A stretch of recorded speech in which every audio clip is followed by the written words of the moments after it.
Hello everyone and welcome to Kaji's channel. So sa video na to, makakasama naman natin si Ate Celeste and for sure makaka-relate ka sa video niya kung ikaw ay full-time mom or matagal ka nang nahinto sa work mo, let's say 20 years na wala kang work. Pwede ka pa ba sa virtual bookkeeping? Wala ka rin background sa accounting or sa bookkeeping. Kung interested kayong malaman ang story ni Ate Celeste, please keep on watching. Until the end, do not skip para wala kang mamiss na tips and tricks na i-share ko throughout the video. So without further ado, let's get started! Kung bago ka lang sa channel na to, I'm Kaji, virtual assistant, executive assistant, bookkeeper, accountant. So kahit anong work, pinapasok ko, basta't online. Kasi online work is amazing!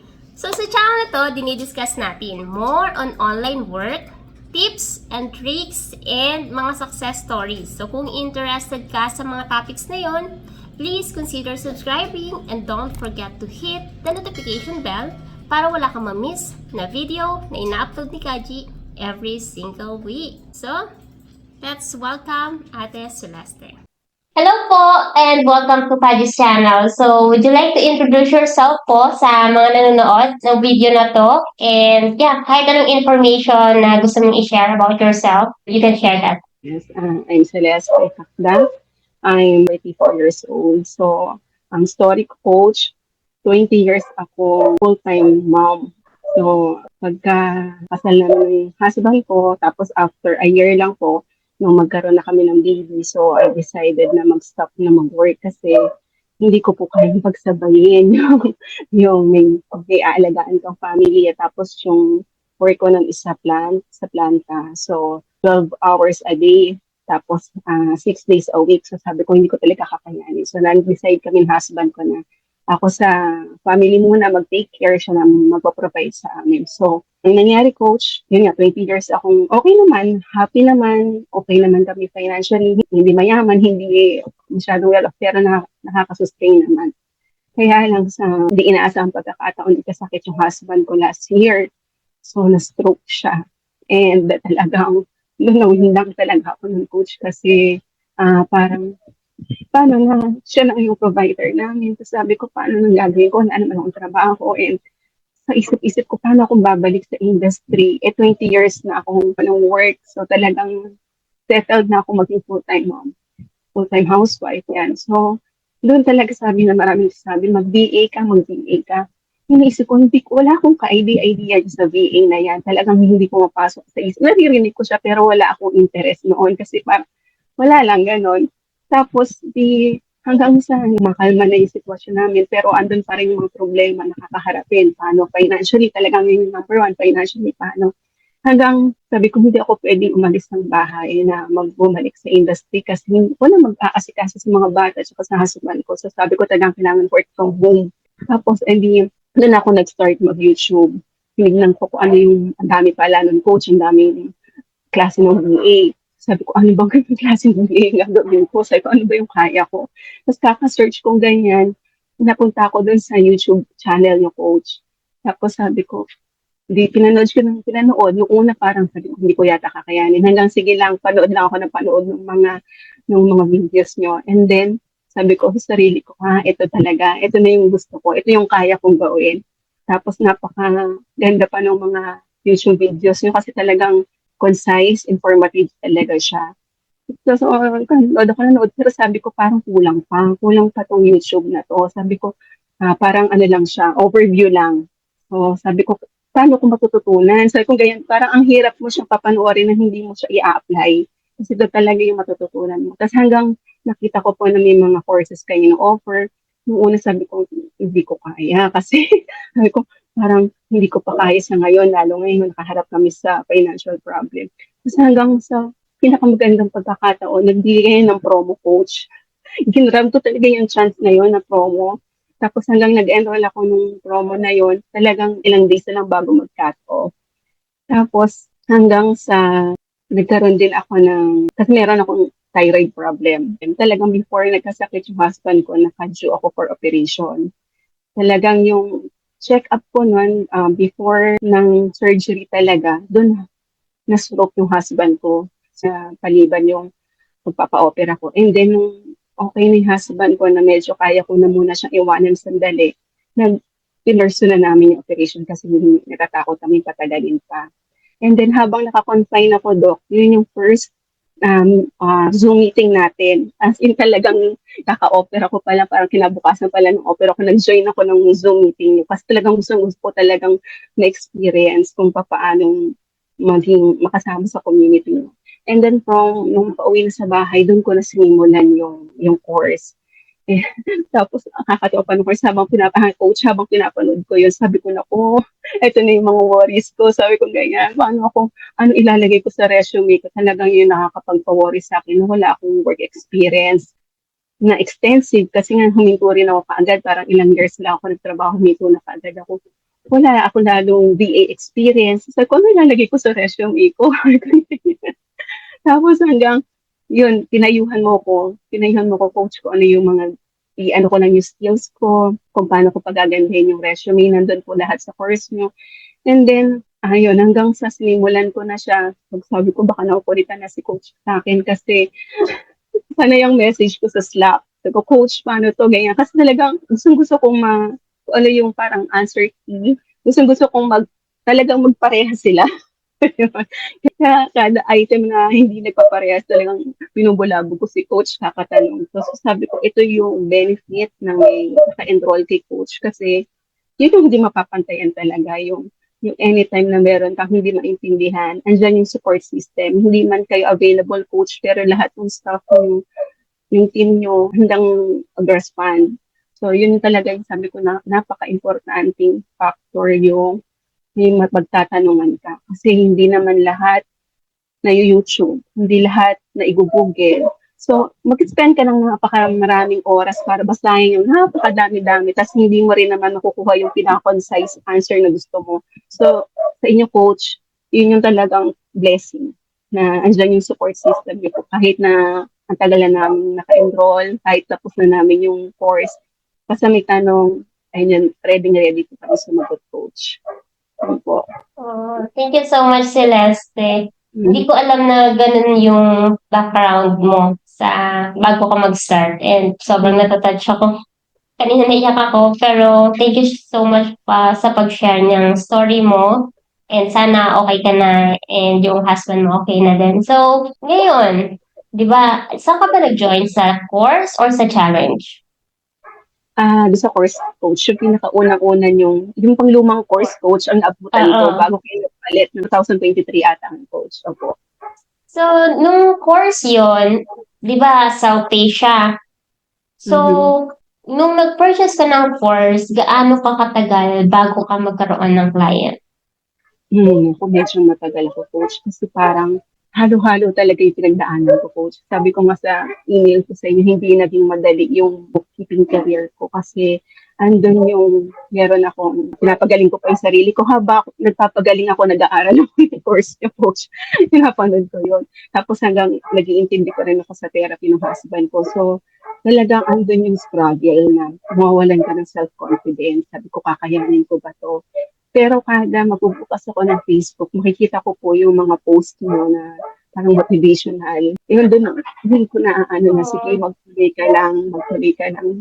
Talagang hindi ko lang ma-like kasi alam mo yung coach na sabi ko, ayoko munang magparamdam. Ayoko muna magparamdam pero lagi ko talagang tinitingnan yung mga post nyo tapos lalo yung mga motivational na yung take action, ganyan. Na yun yung nakakapag-encourage sa akin magpatuloy. So, hindi siya ganun kadali, pero in-apply ko po lahat ng natutunan ko sa inyo. Tsaka, ang pinakamaganda kasi yung nagawa ko yung tinuturo nyo na mag-manage, yung kung paano gumamit ng QuickBooks, kung paano gumamit ng Xero. So, yun yung importante kasi pagka in-interview, at least may alam ako kung paano, kung ano ba yung nangyayari. So, yun po. Tapos, isa pang in-apply ko yung tinuturo nyo na during interview, magtanong ka na magtanong. Ayun talaga yung isang factor. So, hindi talaga from yung unang interview, okay na hindi coach. Talagang nandun yung mawawalan ka ng self-confidence na kakayanin ko pa ba sa simula? Kasi unang interview pa lang, parang semplang na. Ganyan. O di, tuloy lang hanggang tuloy lang ng tuloy. Tapos, sinamahan ng maraming prayers talaga. Sobrang daming prayers talaga po. Hanggang finally, ng February this year, 2024, nagkaroon ako ng flying coach. Part-time siya, pero napaka-bait. Kasi parang nakikita ko yung employer ko sa inyo, coach. Parang siya yung ikaw na napaka-siyagang magturo. So, talagang blessing, coach, na nakaka-acquire ko ng ganong client po. Wow. So, taga saan yung client mo? Ano po, Michigan, USA.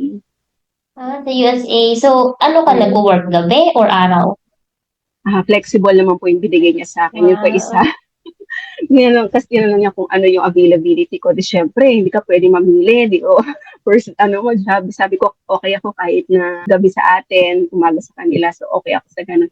Tapos, nag-open naman siya ng flexible na pwede naman kung gawin yung mga task ko, yung mga duties ko na kahit anong oras. So, basta meron lang akong mga deadlines na dapat doon ko matatapos. So, flexible. Yun, Ang coach. galing. So, ang ginagamit niyo is QuickBooks. QuickBooks Coach.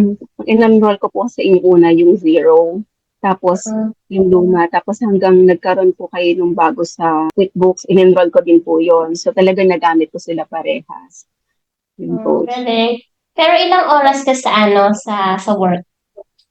Anong una, coach? Konti lang. Talagang, kaya hindi ako gaano, parang nahihiya akong ng interview niyo ko, sabi ko, naku, nakakaya naman. Kasi wala pa naman akong gaano napuprove. Kumbaga talagang starting pa lang ako, nakakaya nang ma-interview ko ni coach kasi ganito pa lang naman yung na-accomplish ko. Pero, ayun, sabi ko, hindi naman lahat nag-start sabi niyo nga, hindi lahat nag-start ng bongga. So, step by step. So, yun, nag-start ako coach ng ilang hours lang. Alam mo yung first salary ko na 2 weeks coach, nasa wala pang 2,000 pesos. Ay, ganyan. Sabi ko, parang, wala, kakaunti lang. Pero yun pala, hindi niya ako binibigla. So, unti-unti hanggang nagkakaroon na ako ng 10 hours a week. Tapos last, nakaka 20 plus hours a week na ako. Hindi pa full-time coach, talagang part-time lang. So, mga around, lang ako, 10 to 15 hours per week lang po ako. Galing. So, may mga ganun talaga na employer na, for example, sa una, onti lang yung time mo.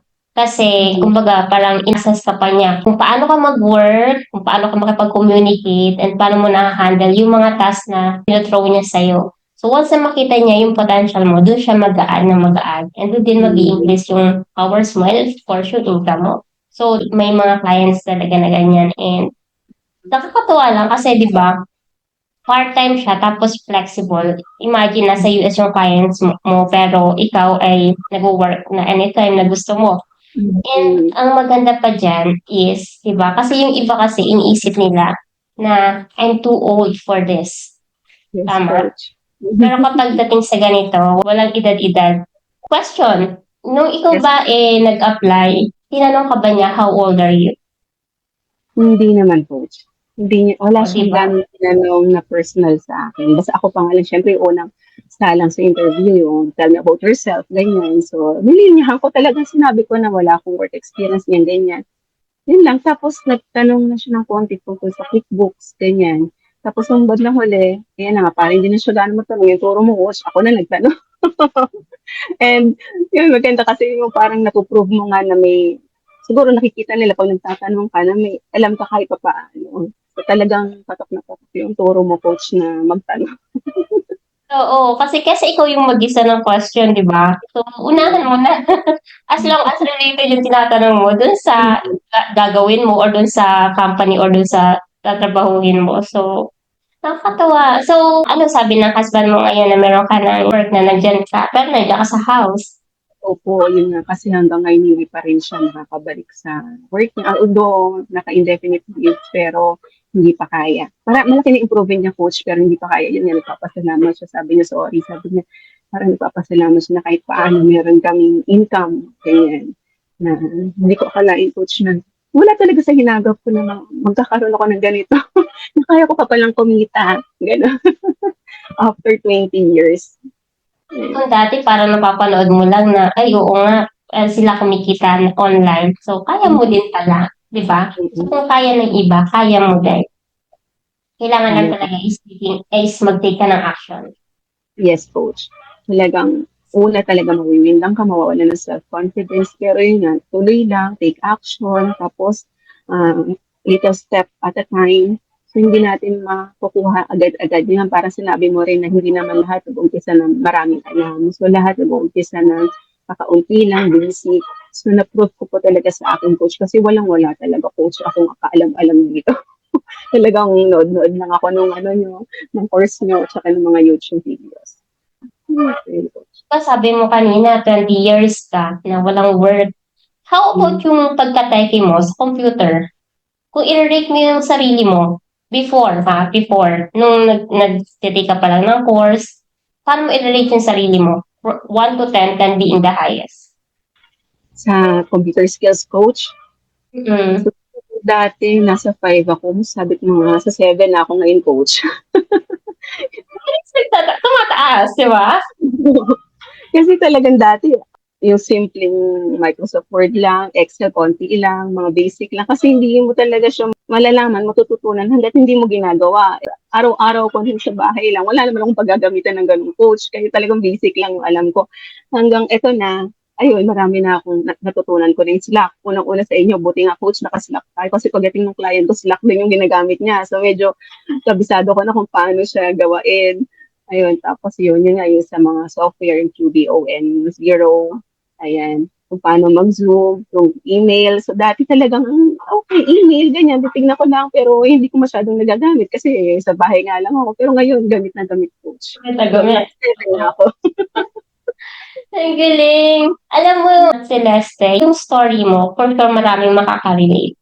Kasi karamihan din kasi ng mga nagme-message sa akin, ang sinasabi nila na parang yung edad nila is tingin nila hindi na para sa ganito, tapos hindi ako tech savvy, yung computer skills ko napakaliit, kung hindi ganun ako ka-techy, paggamit ng keyboard, ng computer, yun yung laging worry nila. And isa pa is yung accounting nila, accounting knowledge. Ikaw ba? May background ka ba sa accounting before? Wala coach. Wala po. Wala talaga. Wala po coach kasi iba po yung tinapos ko, iba tong ginagawa natin. Yung talaga ang ginawa ko lang yung, di ba yung sa introduction ng course nyo, meron namang basic, ano mga debit, credit na talagang nalilito ako kung ano ba si debit, kung ano ba si credit dati. Ayun, talagang from yung course nyo, yung introduction nun, tapos nagbasa-basa lang din ako kung ano-ano ba yung mga yan. Tapos ano ba tong escrow na to, may mga ganun-ganun pa coach. So hindi ko alam. Talagang yung introduction ng course nyo, nandun naman po yung basic na accounting. Tapos dinagdagan ko lang ng basa-basa. Nagkaroon ako ng, hindi ko masasabi coach buo, pero at least meron akong konting alam tungkol doon. Parang basic na basic lang po. Yun. So at least, diba? So at least napatunayan natin na kahit walang background sa accounting or sa bookkeeping, kung gusto mo talaga, then pwede ka. Basta tutulungan mo lang yung sarili mo na mag-aral, mag-research, magbasa, manood ng mga video, diba? So yun lang yun eh. So minsan kasi yung parang yung takot nga, diba sabi ko, lagi kong sinasabi, yung takot, nasa isip lang yan. And kung hindi mo ito try, you'll never know kung kaya mo or hindi mo kaya. Diba? Kasi sabihin mo, di ko kaya. Paano mo nasabing hindi mo kaya? Eh, hindi mo tinatry. Try mo bago mo masabi na hindi mo kaya or kaya mo. Totoo So, yan coach. any words of wisdom na gusto mong i-share sa mga aspiring freelancer na katulad mo, walang background sa bookkeeping before, natatakot na, takot sa interview, kunwari, or nagdadoubt sa sarili na, kaya ko pa kaya to? Or pwede pa ba ako dito? Ano yung masasabi mo sa kanila? Sa mga katulad ko, lalo na yung mga full-time mom, talagang unang-una prayer. Talagang kailangan natin ng maraming prayer para i-guide tayo. Kasi, kumbaga, dahil sa prayer, kaya ako natuntun yung video nyo, yung mga YouTube nyo, and yung course nyo. Sa dami ng courses, coach, bakit sa course nyo ako nag-enroll? Pero honestly, coach, meron din po ako isang in-enrollan, pero iba po talaga yung sa inyo. Iba talaga yung support system. So, yun ang masasabi ko sa mga kapwa kong aspiring DAs, bookkeepers, virtual bookkeepers, tiyaga. Tapos, yung self-confidence mawawala, pero kailangan i-gain uli natin. Tapos talagang maraming effort para mag-aral. Yung mga exercises, activities ni coach, kung naka-enrollment kayo na ngayon, talagang gawin nyo kasi doon talaga matututo tayo ng hands-on. Doon mo, iba kasi yung pag nanonood ka lang, iba yung pag ginagawa mo na. Pag ginagawa mo na, doon yung matututunan ko ano yung mga posible mo palang mali. So hanggang pag pinapanood mo siya, ay okay. Pero pag ginagawa mo na siya, andun mo na malalaman, ay magkakamali ka sa date. Ano, coach, date na date lang, pero ang dami mo nang maguguluhan dahil sa something date lang na format. Ayun. So, yun lang, yung sarili-sarili time. So, hindi ko pa, eto nire-remind ko rin yung sarili ko, coach, na may timing si Lord. So, hindi dahil gusto natin, eto na, gusto natin magkatrabaho na itong month na to, kailangan itong month na to, meron na akong client. So, nakig-Lord pa rin. So, habang gumagawa tayo, habang nag-aaral tayo, habang nag-apply tayo, huwag natin nakalimutan yung andyan si God para i-guide tayo at sa proper timing niya talaga. Kung ano yung timing ni God, mangyayari ang lahat. Yung coach.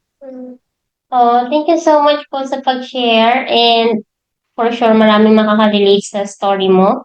Maraming full-time mom na nanonood ng video na to. And lahat din na may doubt, like for example, wala akong background sa bookkeeping, kaya ko ba yan? So, eto na yung patunay na kung gusto mo talaga matuto, then may paraan para matuto.